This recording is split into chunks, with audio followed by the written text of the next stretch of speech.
প্রথমবার এরকম জায়গায় আইছি, এটা নড়াগাতি। আপনারা দেখেন চেনেন নাকি, আমি তো এইসব জায়গা চিনি না তেমন একটা, আপনারা দেখিয়ে নেন। এরকম ছাদ আমি এর আগে দেখিনি, মনে হচ্ছে এখনই ভেঙে পড়বে সেরকম ভাব, তবে অত সহজে ভাঙবে না। এগুলো অনেক লোহার পাত, আর দেখুন শিকড় মিকড় কিভাবে ঢুকে গেছে ছাদের ভিতর। আমার হিসাবে এটা ভেঙে যাওয়ার কথা, কারণ এটা আমি আপনাদের দেখাই।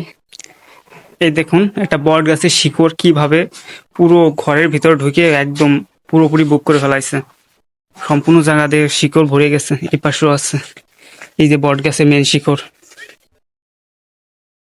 এই যে, না সরি, এটা মানে বট গাছ না, এটা অন্য একটা কোনো গাছ, তবে দেখতে গুলা পুরো বট গাছের মতোই প্রায়। এটা সম্ভবত মন্দির অথবা কাছারি ঘর হবে, আর ওই পাশে বড় ঘর। এবার আমি ওইটার ভিতর যাব এবং বাইরে কিছু লেখা আছে, ওইটা পড়বো।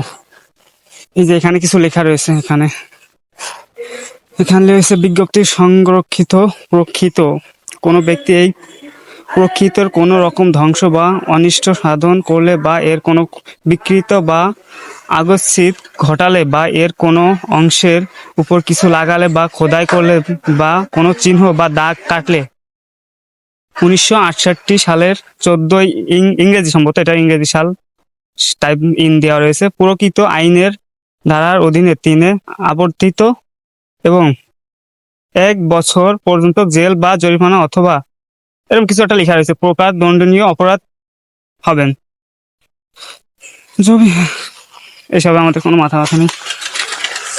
চলেন ভিতরে কি কি আছে দেখি। একটা দুইটা রুম, সিঁড়ি নেই, তাহলে ছাদে তো যাইতে পারবো না, এটাই দেখতে হবে।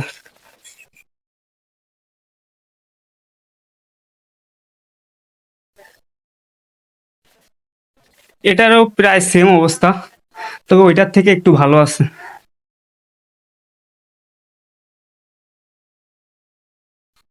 আগে হয়তো বা এখান থেকে গ্রিল লাগানো ছিল, তবে আস্তে আস্তে ভেঙে ফেলাইছে।